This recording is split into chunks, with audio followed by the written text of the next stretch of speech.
ఓం శ్రీమాత్రే నమః. ముందుగా అందరికీ దసరా శుభాకాంక్షలు. ఈ దసరా నవరాత్రులు ఎవరైతే చేయలేదో వారు ఈ సప్తసతి పారాయణం విన్నా, చదివినా కూడా వారికి ఉన్న ఇబ్బందులన్నీ కూడా తొలగిపోయి అమ్మవారి అనుగ్రహం కలుగుతుంది. ఆ అమ్మవారు ఎప్పుడూ కూడా వారికి తోడు నీడగా ఉంటారు. దుర్గా సప్తసతి ఈ పారాయణం అనేది 13 అధ్యాయాలు ఉంటాయి. అయితే వసిన్యాది వాగ్దేవతలు శ్రీ లలితా సహస్రనామంలోని 13 నామాలు చెప్పారు. సమిష్టిగా 14వ నామం కూడా చెప్పారు. అయితే ఈ 14 నామాల్ని శ్రీమాత్రే నమః అనే నామంతో సంపూర్ణీకరించి పారాయణం చేస్తే గనక దేవీ భాగవత పారాయణం చేసిన ఫలితం వస్తుందని కూడా పురాణాలు పేర్కొన్నాయి. అమ్మవారి దుర్గా సప్తసతి పారాయణం వినే ముందు ఛానల్ని సబ్స్క్రైబ్ చేసుకుని లైక్ చేయండి. అలాగే శ్రీమాత్రే నమః అని కామెంట్ చేయండి. ఇప్పుడు మనం దుర్గా పారాయణంలోకి వెళ్దాము. ఈ దుర్గా సమిష్టి పారాయణము మార్కండేయ మహర్షి తన శిష్యుడైన బాగురికి సూర్యపుత్రుడైన సావర్ణి మనువు గురించి వివరణతో శ్రీ దుర్గా సప్తపతిని చెప్పటాన్ని ప్రారంభిస్తాడు. పూర్వం జగన్మాత శ్రీ కనకదుర్గా దయవలన సూర్యపుత్రుడైనటువంటి సావర్ణి ఒక మన్వంతరమునకు అధిపతి అవుతారు. అంతకు పూర్వమే సార్వోచిత మన్వంతరంలో ఈ భూమిపై సుధరుడు అనే మహారాజు ఉండేవారు. అతని శత్రువులైన కోలా విద్వాంసులు, కోలా అనగా బాణములతో ఎవరినైనా సరే నాశనం చేసేవారు కనుక వాళ్ళకి కోలా విద్వాంసులు అనే పేరు. అయితే సురద మహారాజు మంచికి ప్రతీక అయితే కోలా వాళ్ళు చెడుకు మారు పేరు. సురద మహారాజును అనేక దుర్బుద్ధి గల మహారాజు యొక్క మంత్రుల ఆదేశంతో వారి సలహా మేరకు సురద మహారాజు యొక్క ధనమును బలగమును అపహరించి సురద మహారాజును ఓడించారు. అలా శత్రువుల చేత తన వారి చేత కూడా ఓడింపబడి అధికారము ధనము కోల్పోయిన సురద మహారాజు ఎంతో విచారముతో రాజ్యము విడిచి ఒంటరిగా దట్టమైన అడవిలోకి ప్రవేశించారు. అలా కారడవిలో తిరుగుతున్న సురద మహారాజుకి ముని మేధస్సుడు అనేటటువంటి ఒక మేధాముని యొక్క ఆశ్రమాన్ని చూసి ఆశ్చర్యపోయి అక్కడ క్రూరమృగములు సాధు జంతువులు కలిసిమెలిసి తిరుగుతున్నాయనే దాన్ని ఆశ్చర్యవితం చేసి ఆ రాజు మేధామునిని దర్శించుకుని ఆశ్రయాన్ని పొంది ఆ ఆశ్రమంలోనే నివసిస్తూ ఉండేవారు. అలా అటు ఇటు తిరుగుతూ కాలక్షేపం చేస్తున్న సమయంలో తాను కోల్పోయిన రాజ్యము గురించి, అధికారం గురించి, ధనము గురించి కూడా ఎంతో చింత చెందేవాడు. అలా ఆశ్రమ ప్రాంతంలో విచారంతో తిరుగుతున్న ఆ రాజుకు ఒక వైశ్యుడు కనిపించాడు. అతని పేరు కోమటి. అయితే అతన్ని విచారించగా తన పేరు సమాధి అని, తాను సంపాదించిన ధనం అంతా లాగేసుకుని తన భార్యా పిల్లలు తనను ఇంటి నుండి వెళ్ళగొట్టగా తాను దిక్కుతోచని స్థితిలో అడవిలో తిరుగుతూ ఉన్నానని సురద మహారాజుకు ఆ సమాధి అనే అతను చెప్పారు. కానీ ఆ వైశ్యుడు కూడా తనను వెళ్ళగొట్టిన తన భార్య మరియు పిల్లల యోగక్షేమాల గురించే కూడా చింతిస్తూ ఉన్నాడు. అలా కలుసుకున్న సురద మహారాజు మరియు సమాధి అనే వైశ్యుడు ఇద్దరూ కూడా మేధామునిని కలిసి నమస్కరించి ఒక ప్రశ్న అడుగుతారు. మాకు జరిగిన విషయములన్నింటిపై కూడా మాకు జ్ఞానము ఉన్నప్పటికీ మా మనసులు మా చిత్తమునకు లోబడక ఎందుకు దుఃఖాన్ని పొందుతున్నాయి స్వామి అని అడుగగా ఆ ముని అప్పుడు ఇలా సమాధానమిస్తారు. తమ పిల్లలకు పోషిస్తున్న పక్షులను చూపిస్తూ ఇలా వివరిస్తున్నారు. అయితే మనుషులకే కాదు పశు పక్షాదులకు కూడా జ్ఞానం అనేది ఉన్నది. జీవులు జ్ఞానము కలవారు అయినప్పటికీ సంసార స్థితికి కారణమైన మహామాయ శ్రీ దుర్గామాత యొక్క ప్రభావము వలన మమకారము అనే సుడిగుండమునందు అజ్ఞానము అనే గోతిలో పడి తికమక పడుతున్నారు. అమ్మవారి కారణం వల్లనే సమస్తము కూడా మోహనము పొందుతుంది. శ్రీ దుర్గయే సర్వసముద్రాలు. దుర్గామాత దయ లేకపోతే జ్ఞానులు కూడా అజ్ఞానంలో పడిపోతారు. అయితే దుర్గయే సనాతన మరియు పరావిద్య. ఆవిడే సర్వేశ్వరి. దుర్గయే బంధము, ఆ దుర్గామాతయే మోక్షము అని దుర్గాదేవి గురించి వివరించి ఆ దేవి ఎప్పుడూ కూడా సత్యం. దేవతలు ప్రార్థించినప్పుడు లోక కార్యములకు చేసిన ఆ దుర్గాదేవి యొక్క అవతారాలను, అలాగే అమ్మవారు ఎలా ఆవిర్భవించారు అని సురధ మహారాజుకి ఆ మునీశ్వరుడు బోధిస్తారు. అయితే మొదటి అధ్యాయం ఇక్కడి నుంచే ఆరంభమవుతుంది. పూర్వం కల్పాంతము మందు సర్వము జలమయమై ఉన్నప్పుడు విష్ణువు నిద్రావస్థలో ఉండగా అతని చెవులు యొక్క మాలిన్యము నుండి మధుకైటబులు అనే 2 రాక్షసులు జన్మిస్తారు. వారికి ఆకాశము నుండి వినిపించిన ప్రణవముతో సాధన చేసి అత్యంత బలశాలులయ్యి వారు స్వయంగా బ్రహ్మదేవుణ్ణే చంపడానికి రాగా విష్ణుమూర్తిని బ్రహ్మదేవుడు శరణు వేడుకొనగా విష్ణుమూర్తి అచేతనంగా ఉండటం వలన బ్రహ్మదేవుడికి సహాయం చేయలేకపోతారు. అప్పుడు బ్రహ్మకు కారణం అర్థమై జగన్మాతను బ్రహ్మదేవుడు కీర్తించగానే జగన్మాత బ్రహ్మదేవునికి దర్శనమిచ్చి విష్ణుమూర్తిని చేతనావస్థకు తీసుకువస్తుంది. అయితే విష్ణుమూర్తి 1000 సంవత్సరాల యుద్ధం చేసినప్పటికీ విష్ణువు మధుకైటబులను ఓడించలేక తన శక్తి సన్నగిల్లుతుండడం వలన జగన్మాత సహాయాన్ని అర్థిస్తాడు. జగన్మాత యొక్క మాయా ప్రభావం వల్ల మధుకైటబులు విష్ణుమూర్తికే వరం ఇచ్చి విష్ణుమూర్తి చేతిలో సంహరించబడతారు. ఇది మనం మార్కండేయ పురాణంలో మధుకైటభ వధ అని మనము చూడవచ్చు. ఇక్కడితో మొదటి అధ్యాయం పూర్తయింది. రెండవ అధ్యాయం లోకమంతా సమిష్టిగా అనేక బాధలు పడుతుండడం వలన అందరికీ ఒకేసారి అతిపెద్ద విపత్తును ఎదుర్కోవటం అనేది అనేక సార్లు సంభవించిన విషయమేనని మనకి దేవీ భాగవతం చెప్తుంది.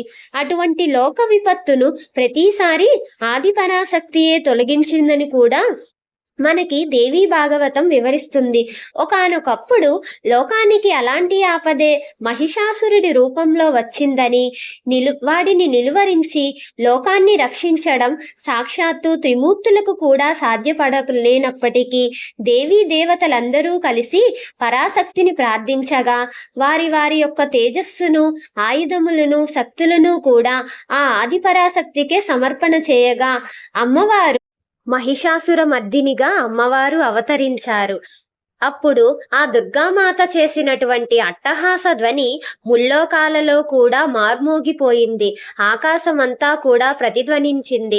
ఆ ధ్వనికి సర్వలోకములు కూడా సంక్షోభము చెంది 7 సముద్రాలు కదిలొచ్చాయి. ఆ ధ్వనికి భూమి కంపించింది. దేవీ దేవతలందరూ కూడా దుర్గాదేవిని చూసి జయ జయధ్వానాలు చేశారు. ఋషులు మునులు కలిసి అమ్మవారికి స్తోత్రాలు చేశారు.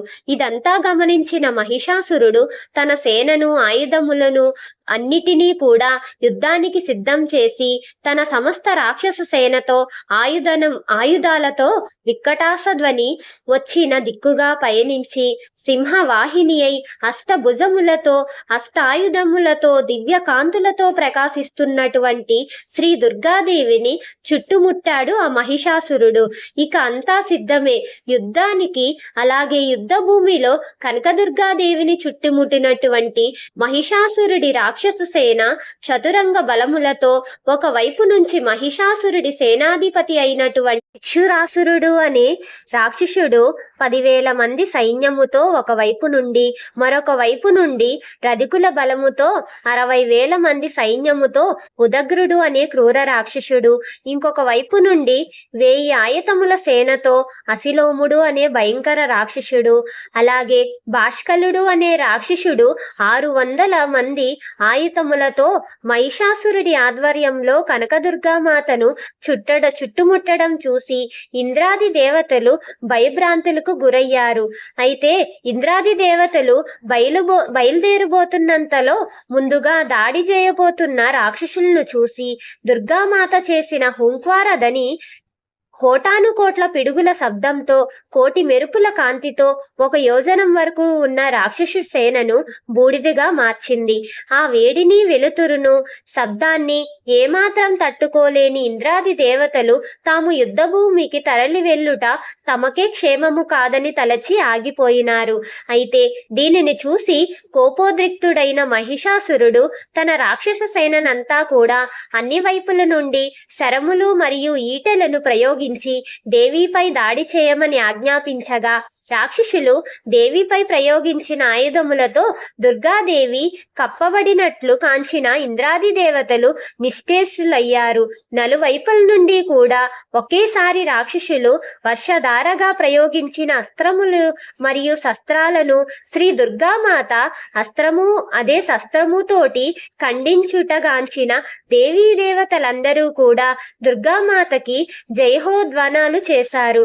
దుర్గాదేవి నుండి కోట్ల శక్తి సేనలు, పరశువులు, బిందిపాలములు, ఖడ్గములు, పట్టిసములు మొదలైన ఆయుధములను పుట్టుకొచ్చి రాక్షస సేనంతా కూడా నాశనం చేయడం మొదలుపెట్టింది తల్లి. శ్రీ కనకదుర్గాదేవి యొక్క సేనాగణములోని కొందరు అనేక వాయిద్యములు మ్రోగించగా మరికొందరు శంఖాలను పూరించారు. వారికి ఆ యుద్ధము గొప్ప ఉత్సవముగా ఉన్నది. అత్యంత ఉత్సాహముతో మృదంగనాదము కూడా చేయుచున్నారు. దుర్గాదేవి ప్రయోగించిన ఆయుధాలను అనేక ఆయుధములు రాక్షస సేనను నేలకూలుస్తున్నవి. దేవీ సేన రాక్షస సేన భయంకర యుద్ధమును అందరూ కూడా చూస్తున్నారు.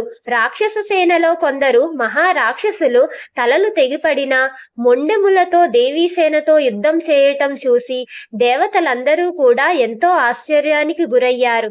దానిని చూసి దుర్గాదేవి వాహనమైన సింహం కోపంతో గర్జించింది. దుర్గాదేవి ప్రయోగించిన శక్తి అస్త్రము సమస్త రాక్షస సేనను కూడా నేలకూల్చింది.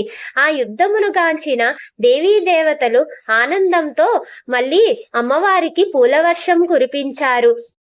తమ సైన్యమంతా కూడా మహిషాసురమర్దిని అయినటువంటి దుర్గాదేవి చేతిలో నశించడం చూసిన మహిషాసురుడు సైనాధిపతి అయిన చిక్షురుడు మేరుపర్వత శిఖరమునకు ఎక్కి మేఘములు కప్పినట్లు దుర్గాదేవిపై బాణవర్షాలు కురిపించాడు. దుర్గాదేవి చిక్షురుడు ప్రయోగించిన బాణాలన్నింటినీ కూడా ఖండించి వాడి రథం యొక్క గుర్రాలను సారథిని సంహరించి విల్లును విరిచి రథమును ధ్వజమును కూడా నేలకూల్చింది ఆ తల్లి. కానీ వాడు ఖడ్గమును డాలును చేతబూని దుర్గాదేవిపైనే దాడి చేసి దుర్గాదేవి వాహనమైన సింహం తలపై గట్టిగా ఖడ్గంతో కొట్టగా ఆ ఖడ్గం 2 ముక్కలుగా విరిగిపోయింది. ఆకాశమునకు ఎగిరి ఒక శూలమును దుర్గాదేవిపై కూడా ప్రయోగించాడు చిక్షురుడు. కానీ దుర్గాదేవి ప్రయోగించినటువంటి త్రిశూలం చిక్షురుడు శూలమును అనేక ముక్కాలుగా ఖండించడమే కాకుండా వాడిని కూడా అనేక ముక్కలుగా ఖండించింది. వాడి మరణము చూసిన దేవతలందరూ కూడా మళ్ళీ జయజయధ్వానాలు చేశారు. అయితే అప్పుడు చామరుడు అనే రాక్షస వీరుడు గజమునెక్కి మళ్ళీ దుర్గాదేవిపై యుద్ధమునకు తరలివచ్చాడు. చామరుడు దేవతలందరినీ జయించినటువంటి తన శక్తి అస్త్రాన్ని అమ్మవారిపై కూడా ప్రయోగించగా అమ్మవారిని ఆ శక్తి అస్త్రము ఏమీ చేయలేదు. అది చూసి మళ్ళీ చామరుడు ఒక శూలమును ప్రయోగించగా తన బాణములతో వాడి శూలమును అనేక ముక్కలుగా ఖండించింది ఆ జగన్మాత. దేవీ వాహనమైనటువంటి సింహం గజముపైకి దూకి వాడిని కిందకు పడవేసి సంహరించింది. అప్పుడు దాడి చేయబోయిన ఉదగ్రుడు అనే రాక్షస వీరుణ్ణి దేవి శిలలతో సంహరించింది. కరిలుడు అనే రాక్షసుణ్ణి ద్వంద్వయుద్ధము చేసి సంహరించగా ఉద్గతుడు అనే రాక్షసుడితో గదాయుద్ధము చేసి దుర్గాదేవి వాడిని కూడా తన గదతో చూర్ణము చేసింది. అప్పుడు మహిషాసురుడి సేనలో మిగిలిన రాక్షస వీరులైనటువంటి భాష్కలుడు, త్రాముడు, అందకుడు ఇలా అనేక మంది రాక్షస వీరులందరినీ కూడా అమ్మవారు ఒకేసారి అనేక రీతులలో అనేక అస్త్రములతో దుర్గాదేవి మూకుమ్మడిగా దాడి చేసి వాళ్ళందరినీ కూడా సంహరించింది. వారు రాక్షసులు, ఎటువంటి నీతి కూడా లేదు. అలాగే తమో గుణం, ఏ నీతి నియమాలు పాటించరు. అలా అమ్మవారిని చుట్టుముట్టినటువంటి రాక్షస సమూహాన్ని వారి వారి యుద్ధ రీతిలోనే కనకదుర్గామాత త్రుటిలో సంహరించి ఇంద్రాది దేవతలందరికీ కూడా ఊపిరి పీల్చుకునేలా చేశారు. అమ్మవారిని దేవతలందరూ కూడా దుర్గామాత అని జయ జయధ్వానాలు చేశారు. అలాగే తన సేన పూర్తిగా నశించడం చూసిన మహిషాసురుడు దుర్గాదేవిపై దాడి చేయడానికి కదిలాడు. దేవీ గణములు మహిషాసురుణ్ణి అడ్డుకుంటే మహిషాసురుడు మహిష రూపముతో దేవీ గణములను మోరతో, కాలిగిట్టలతో, అలాగే తోకతో కొట్టుతూ, కొమ్ములతో చీల్చుతూ పీడించాడు. కొందరిని తన వేగముతో మరియు ధ్వనితో భయపెట్టగా కొందరిని తన నిట్టూర్పులతో నేల కూల్చాడు. అలా సమస్త దేవీ గణములు రక్షణ వలయం దాటి శ్రీ దుర్గాదేవి ఎదుటకు మహిషాసురుడు వచ్చి నిలిచాడు. రాక్షస సేన అంతా నశించినప్పటికీ కూడా మహిషాసురుడే ప్రధానం కనుక మహిషాసురుడు తన ఘోరమైన తపస్సుతో బ్రహ్మదేవుణ్ణి మెప్పించి స్త్రీ చేత కాక తనకు ఇంకా ఎవరి చేత కూడా చావు లేని వరాన్ని పొందడం చేత అమ్మవారి ఎదుటకు రాగా శ్రీ కనకదుర్గామాతకు మహిషాసురుడి మధ్య భయంకరమైనటువంటి యుద్ధం మొదలైంది. ఆ యుద్ధ ప్రకంపనలకు ముల్లోకాలు కూడా ఎంతో క్షోభించాయి. మహిషాసురుడు తన కాలిగిట్టలతో భూమిని బాధించుచు తన కొమ్ములతో పర్వత శిఖరాలను పెకలించి దుర్గామాతపై ప్రయోగించగా బిగ్గరగా ధ్వని చేస్తూ వాడి కాలిగిట్టల వేగమునకు భూమి కూడా కదిలిపోతుంది. తోక విసురులకు సముద్రాలు పొంగిపోతున్నాయి. వాడి కొమ్ముల విసురులకు మబ్బులు ముక్కలు ముక్కలుగా చెదిరిపోతున్నాయి. వాడి నిట్టూర్పుల వేగమునకు కొండలు ఎగిరెగిరి పడుతున్నాయి. కానీ దుర్గాదేవి మోముపై చిరునవ్వు మాత్రం చెరగలేదు. దుర్గామాత పాసము విసిరి వాడిని బంధించింది.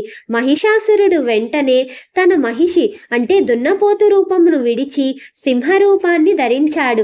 వెంటనే దుర్గామాత తన ఖడ్గంతో వాడి సింహరూప తలను ఖండించి వేయగా మహిషాసురుడు పురుష రూపంలో కత్తిని ధరించి నిలిచాడు. అమ్మవారు ఒక్క బాణ ప్రయోగంతో వాడి కత్తిని, డాలును, వాడి పురుష రూపాన్ని కూడా ఛేదించింది. మహిషాసురుడు గజరూపము ధరించి మాత వాహనమైనటువంటి సింహమును పట్టుకుని పెద్దగా ధ్వని చేశాడు. దుర్గామాత వాడి తొండమును నరికి సింహమును విడిపించింది. వాడు తిరిగి మహిష రూపము ధరించి వాడి భయంకరమైన చేష్టలతో ముల్లోకాలను కూడా బాధించాడు. దుర్గామాతపై భయంకరమైనటువంటి పర్వతాలను చిమ్మాడు. ఒకే ఒక్క బాణంతో వాడు ప్రయోగించినటువంటి పర్వతాలన్నింటినీ కూడా అమ్మవారు చూర్ణం చేసింది. దుర్గామాతపై విజయం సాధించాలన్న గర్వంతో బిగ్గరగా గర్జించాడు మహిషాసురుడు. అప్పుడు దుర్గాదేవి మహిషాసురుణ్ణి, ఓరి మూర్ఖుడా, చివరిసారిగా గర్జించుము, మరలా తిరిగి గర్జించుటకు నీవు ఉండవు అని తల్లి పలికి దుర్గామాత మహిష రూపంలో ఉన్నవాడిపైకి ఒక్క దుమికి దూకి కాలితో తొక్కిపెట్టి శూలముతో పొడిచి మహిషాసురుణ్ణి వధించింది ఆ తల్లి. ఆ వెనువెంటనే దేవతలందరూ కూడా అమ్మవారిని స్తోత్రపారాయణం చేసి శాంతింపచేశారు. మహిషాసుర సంహారం చేసి లోకపీడను తొలగించిన శ్రీ కనకదుర్గామాతను ఇంద్రాది దేవతలు కూడా స్తుతి చేశారు.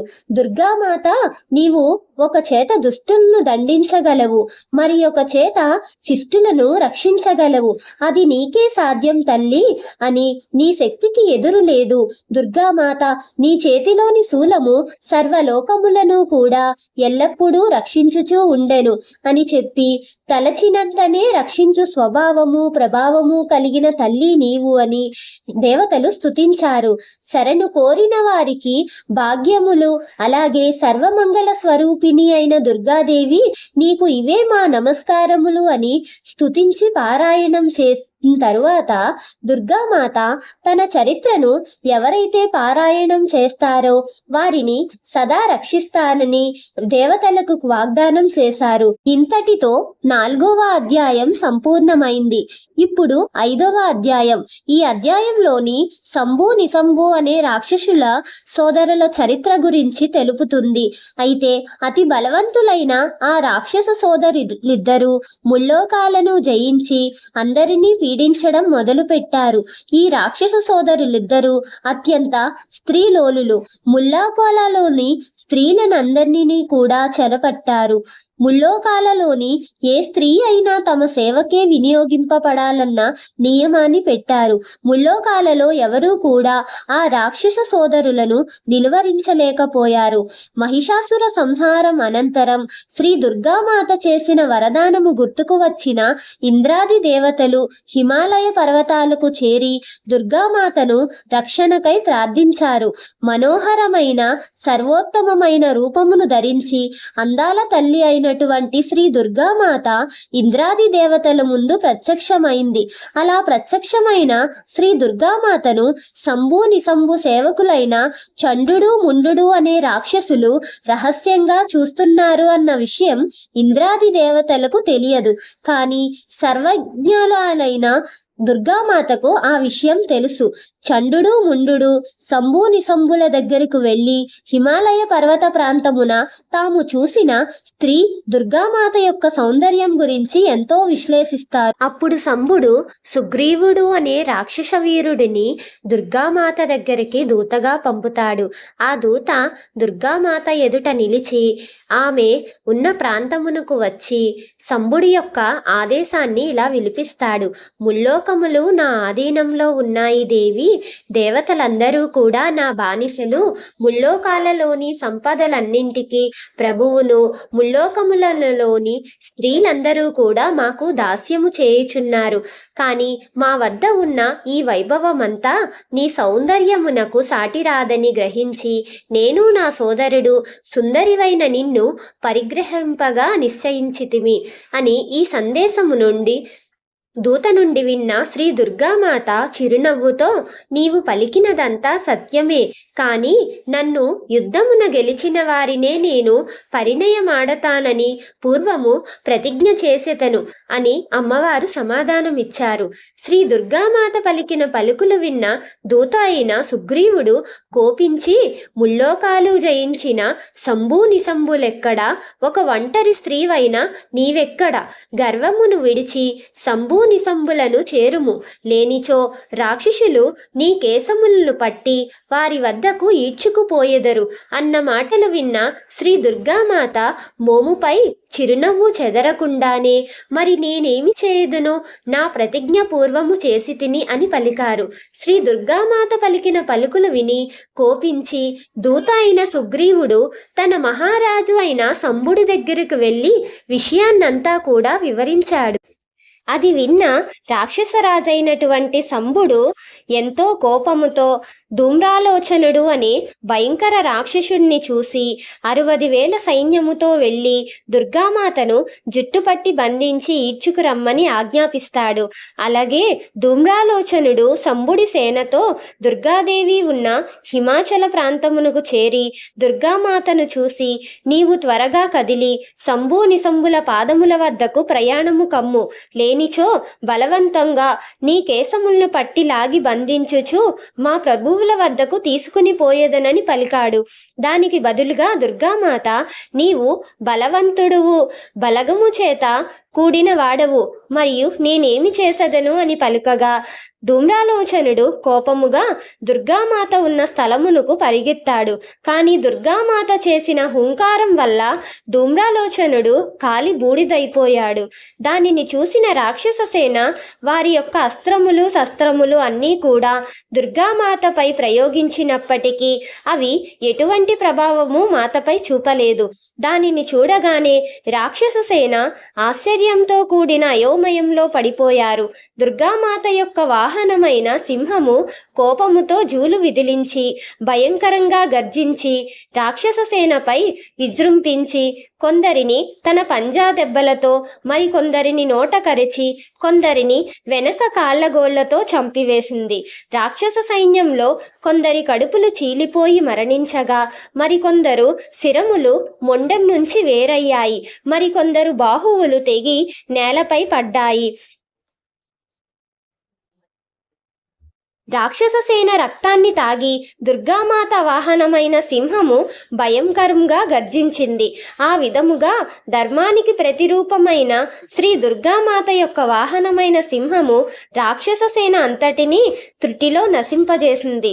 చారుల ద్వారా ఈ యుద్ధ విశేషాలను గ్రహించిన రాక్షసరాజైన శంభుడి యొక్క పెదవులు కోపంతో చండాముండుని పిలిచి భయంకర రాక్షసులు అయినటువంటి ఆ చండాముండులను తక్షణమే యుద్ధభూమికి పోయి ఆ దేవిని బంధించి తీసుకురమ్మన్నారు. అయితే అనేక సేనతో చండాముండులు యుద్ధభూమికి చేరి దుర్గామాతను చుట్టుముట్టారు. చతురంగ బలాలతో కూడిన అపార రాక్షస సేనతో చండాముండులు తనని బంధించడానికి సమీపిస్తుండడాన్ని చూసి దుర్గామాత సింహవాహనంపై కూర్చుని చిరునవ్వులు చిందించింది. ముందుగా దుర్గామాతను సమీపించిన రాక్షస సేనలోని కొందరు దుర్గామాతను పట్టుకోవడానికి ప్రయత్నం చేయగా ఆ మాత తన 3వ కంటిని అగ్నినేత్రమును తెరిచారు. ఆ అగ్ని నుండి మహాకాళి ఉద్భవించింది.